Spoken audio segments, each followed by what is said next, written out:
Olá, vamos para mais um dia do Café com Lectio, hoje 13 de setembro, quarta-feira, dia de São João Crisóstomo. Já estou com meu café na mão, prepara o teu cafezinho e vamos juntos. Em nome do Pai, do Filho e do Espírito Santo. Amém. Pai nosso que estais no céu, santificado seja o vosso nome. Venha a nós o vosso reino e seja feita a vossa vontade, assim na terra como no céu. O pão nosso de cada dia nos dai hoje.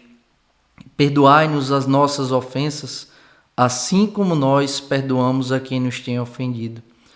Não nos deixeis cair em tentação, mas livrai-nos do mal. Amém. Ave Maria, cheia de graça, o Senhor é convosco. Bendita sois vós entre as mulheres e bendito é o fruto do vosso ventre, Jesus. Santa Maria, Mãe de Deus, rogai por nós, pecadores, agora e na hora da nossa morte. Amém. Glória ao Pai, ao Filho e ao Espírito Santo, como era no princípio, agora e sempre. Amém. São José, providenciai e intercedei por nós. Continuamos unidos. Em nome do Pai, do Filho e do Espírito Santo. Amém. Primeira leitura de hoje, Colossenses capítulo 3, versículos de 1 a 11. Antes, um pequeno comentário sobre São João Crisóstomo, bispo e doutor da Igreja.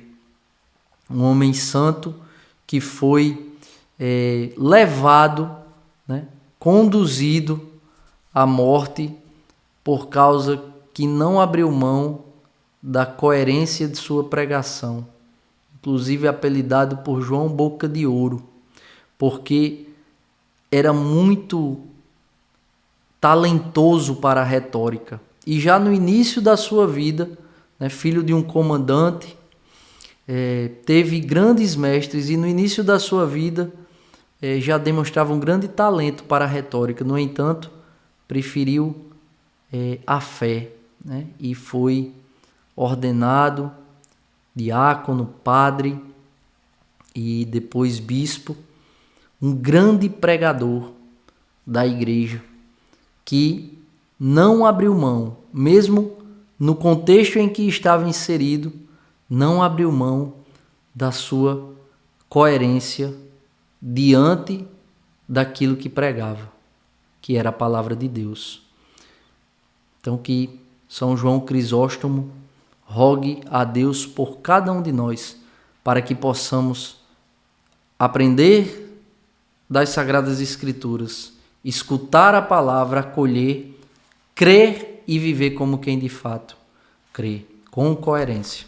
Primeira leitura, Colossenses capítulo 3, versículos de 1 a 11. Se, pois, ressuscitastes com Cristo, procurai as coisas do alto, onde Cristo está sentado à direita de Deus. Pensai nas coisas do alto, e não nas da terra. Pois morrestes e a vossa vida está escondida com Cristo em Deus. Quando Cristo, que é a vossa vida, se manifestar, então vós também com ele sereis manifestados em glória. Mortificai, pois, vossos membros terrenos, fornicação, impureza, paixão, desejos maus e a cupidez que é idolatria.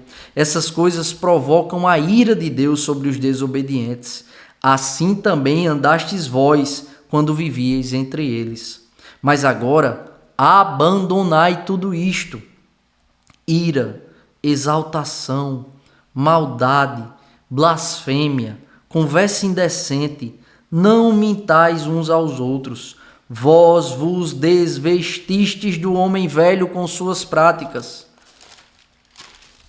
e vos revestistes do novo, que se renova para o conhecimento segundo a imagem do seu Criador. Aí não há mais grego e judeu, circunciso e incircunciso, bárbaro, cita, escravo, livre, mas Cristo é tudo em todos. Palavra do Senhor, graças a Deus. Então, mesma coisa, do versículo 1 ao versículo 4, há aí uma ordem e há também uma promessa. Olha a ordem. Se, pois, ressuscitastes com Cristo, batizado, procurai as coisas do alto. Pensai nas coisas do alto e não nas da terra.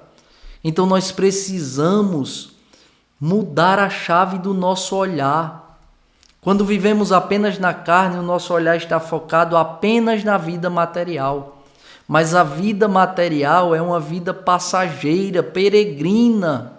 Nós não somos mais homens da carne, nós não somos mais mulheres da carne, não vivemos mais segundo a carne, mas segundo o Espírito, e o Espírito de Deus.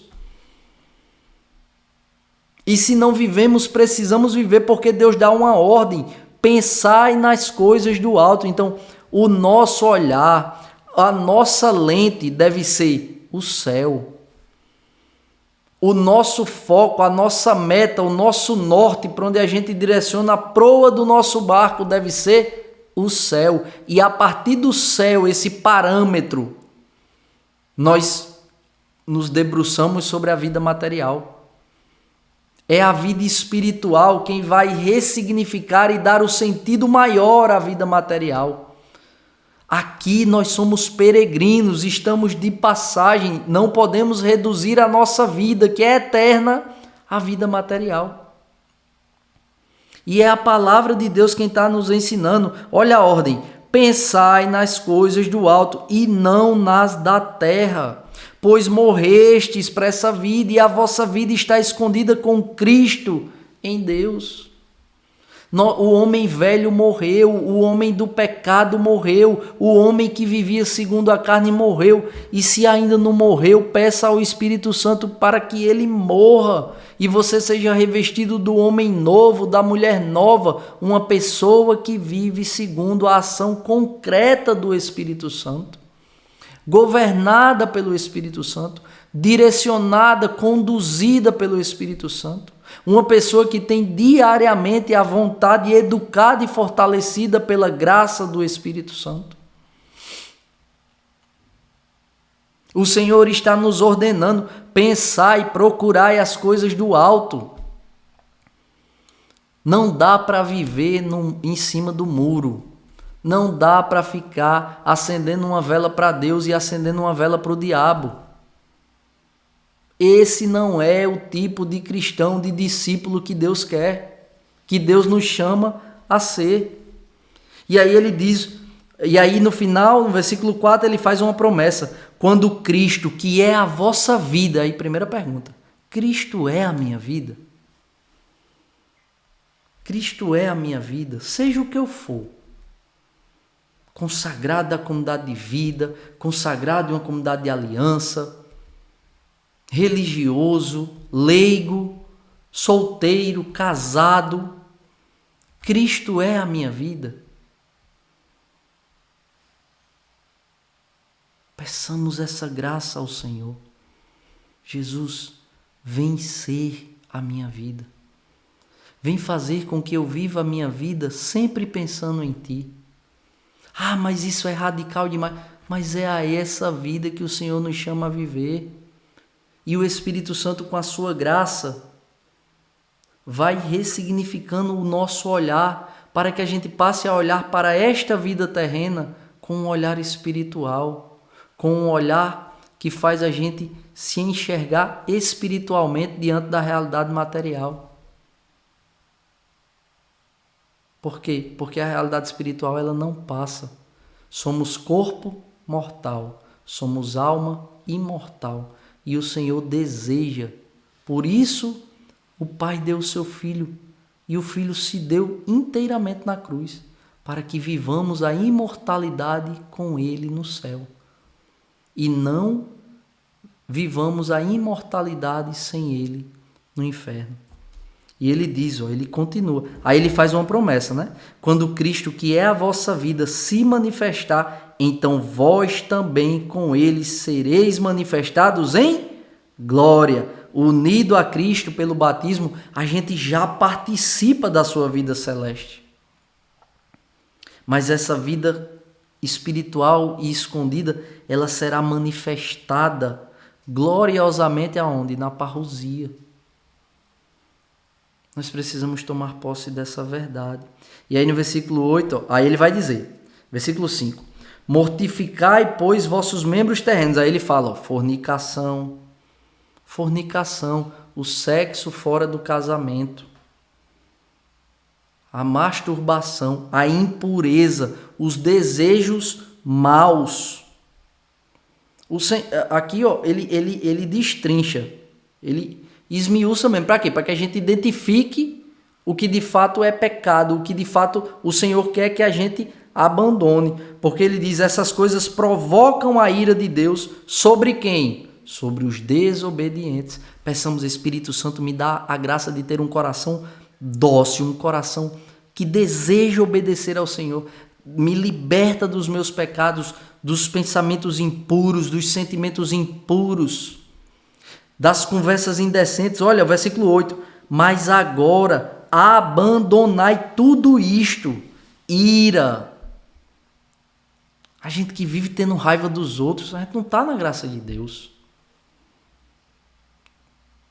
Que vez ou outra a gente se pega irado. Não está caminhando na graça de Deus. Porque quem caminha na graça de Deus não vive mais essa realidade de maldade, de ser maldoso, de blasfemar. Olha, conversa indecente. Não. O Senhor está nos pedindo, abandonai tudo isto. Como é que eu vou querer ter um coração puro se eu não corto pela raiz as conversas indecentes? Com os meus amigos, com os meus parceiros, com os meus companheiros. Aí ele continua.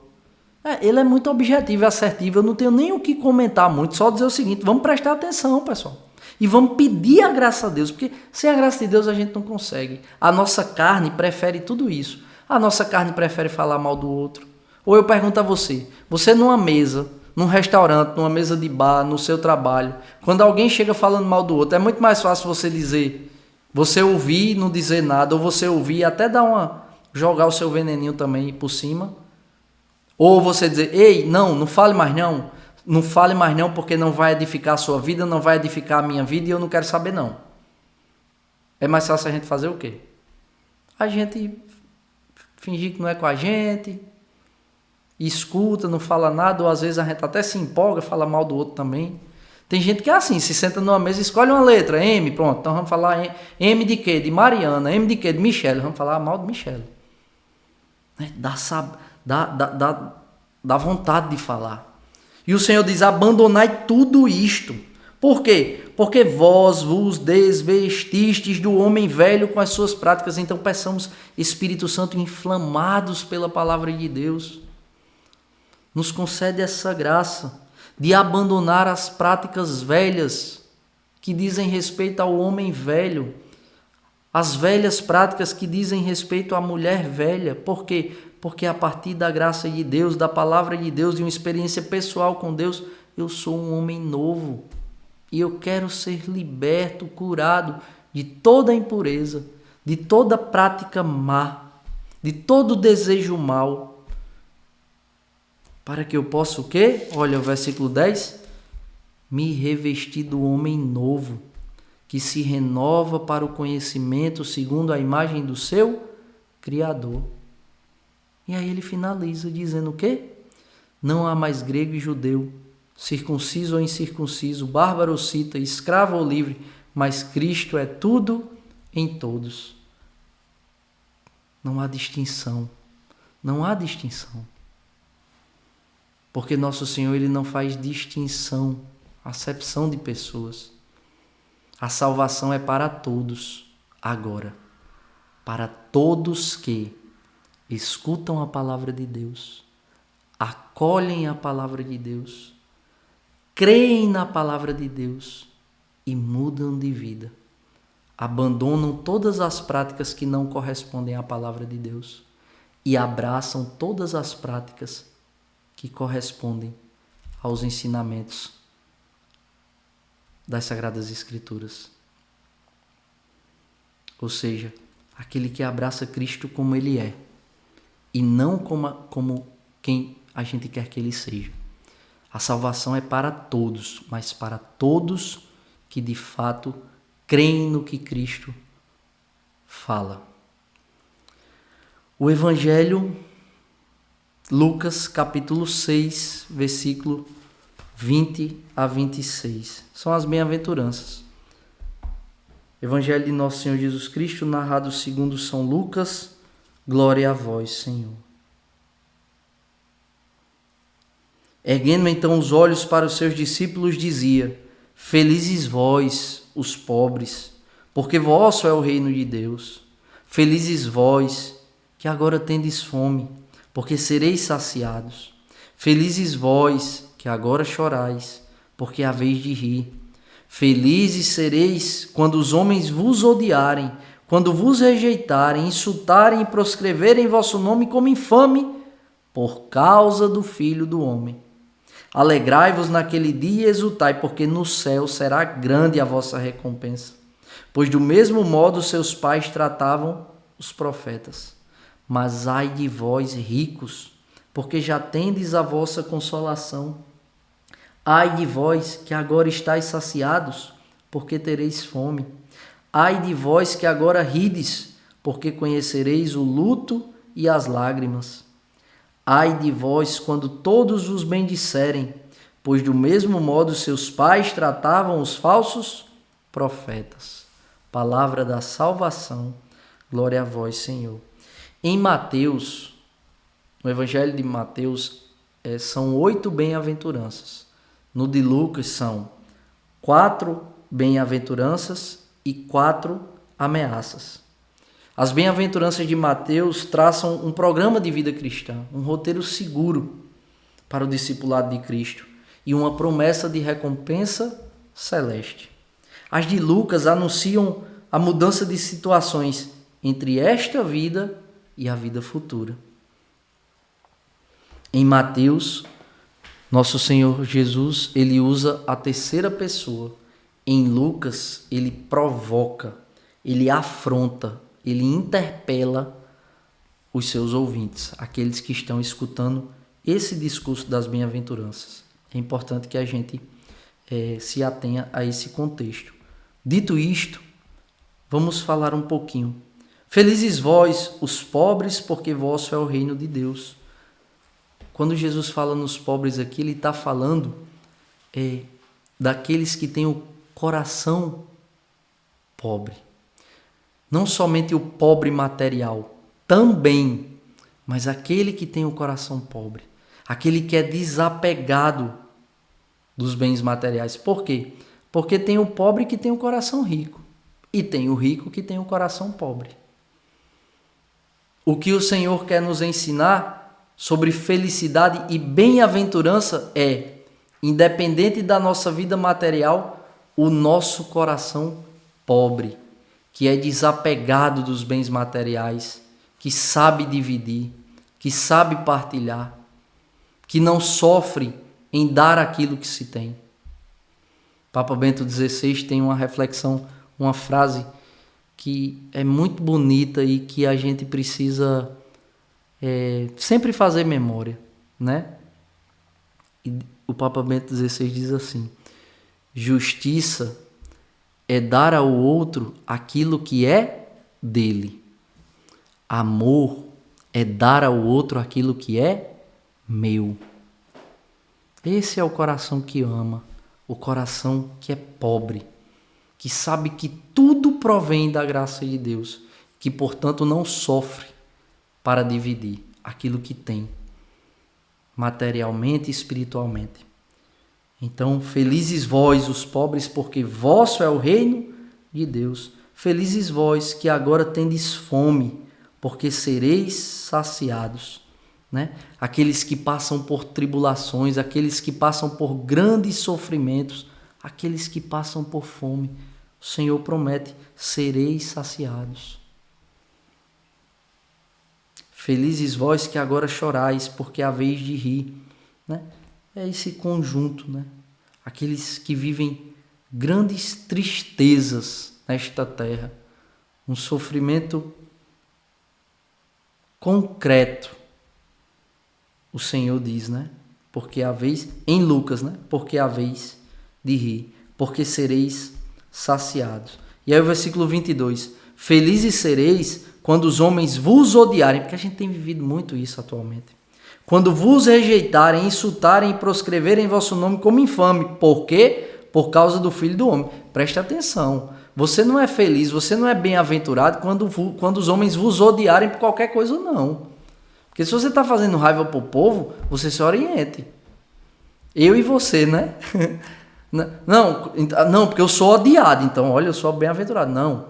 Felizes, brincadeiras à parte, felizes sereis quando os homens vos odiarem por causa de Jesus, por causa do Filho do Homem.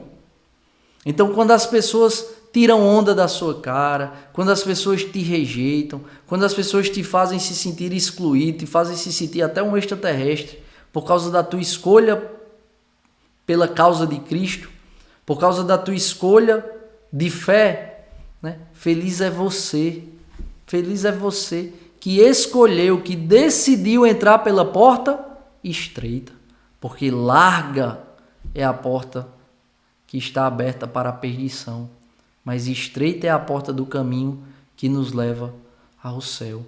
Então, todas as vezes que nós fomos rejeitados, excluídos, difamados, desrespeitados por causa de Cristo, o Senhor nos consola. Feliz és tu, bem-aventurado és tu. Alegrai-vos neste dia e exultai. Por quê? Porque no céu será grande a vossa recompensa. Aí ele começa as ameaças. Mas ai de vós, ricos, porque já tendes a vossa consolação. Aí ele está se referindo a todo rico material? Não, mas ao rico que é avarento, que não sabe dividir, que colocou o dinheiro, a sua fortuna, os seus bens materiais no lugar de Deus. Porque tem santo que morreu rico e santo. Nós temos o beato Pier Giorgio Frassati, nós temos Carlo Acutis, um exemplo mais contemporâneo, que advém, né? Eles vêm de famílias ricas. E Jesus está falando aqui, ó, mas ai de vós ricos. Esses ricos são os avarentos, aqueles que não sabem dividir, aqueles de quem São Francisco vai falar, né? Qual é a grande desgraça do rico? É porque ele se torna escravo daquilo que ele mesmo conquistou. Ele conquista os bens materiais e a grande desgraça, morre de medo de perder aquilo ali. Ou seja, o dinheiro, os bens ocuparam o lugar de Deus, se tornaram senhores de sua vida. Agora, quando existe alguém que é bem-sucedido, né? Que se torna rico, mas que sabe dividir, que coloca os seus bens à disposição para o serviço do outro, ou seja, que tem um coração pobre, que tem uma reta intenção de partilhar e executa e faz isso acontecer, né? Jesus não está falando dessa pessoa.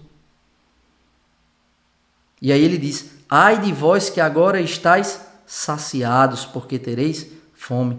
É exatamente essas pessoas que vivem como se não houvesse amanhã, né? Que vivem como se não houvesse a eternidade, que vivem para saciar e parece que nunca estão saciadas.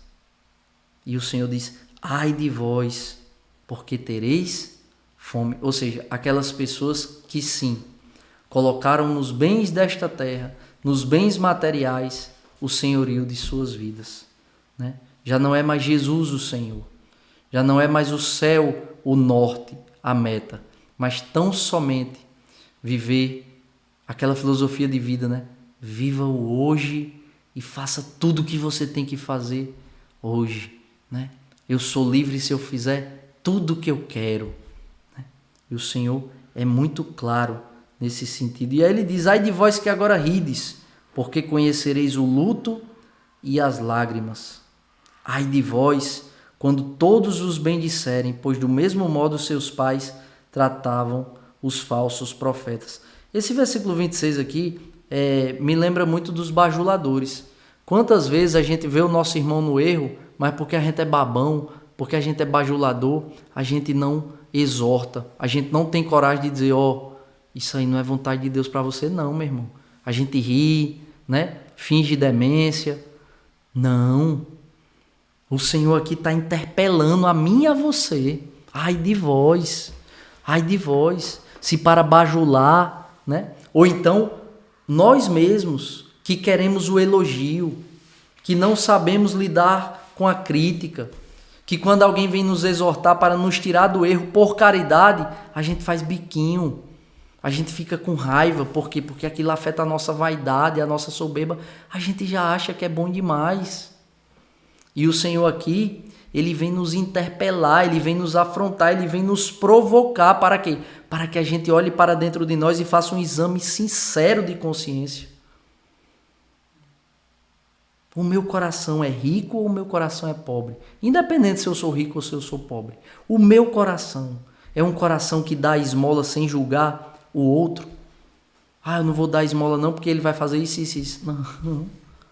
Eu vou dar por quê? Porque o Senhor me manda dividir aquilo que eu tenho. Até São Paulo vai nos exortar aqui numa de suas cartas, eu não me recordo qual agora. Mas São Paulo fala que o nosso trabalho, que o dinheiro, fruto do nosso trabalho, seja para a nossa subsistência e para a subsistência do indigente. Então façamos esse exame de consciência e peçamos ao Espírito Santo que venha desvelar a verdade da nossa existência. Para que a gente caminhe, desculpa a redundância, no caminho das bem-aventuranças e possamos, independente da nossa condição material, ter um coração pobre e não termos medos de ser injuriados e difamados por causa da palavra de Deus. Peçamos ao Espírito Santo a virtude da coragem para que vivamos, tenhamos uma vida, tenhamos condutas coerentes com a vida de quem vive segundo a vontade de Deus, segundo a palavra de Deus, segundo aquilo que Deus quer de cada um de nós. Que Deus nos abençoe e nos aprove a cada passo. Se vivo, vivo pela misericórdia do Senhor.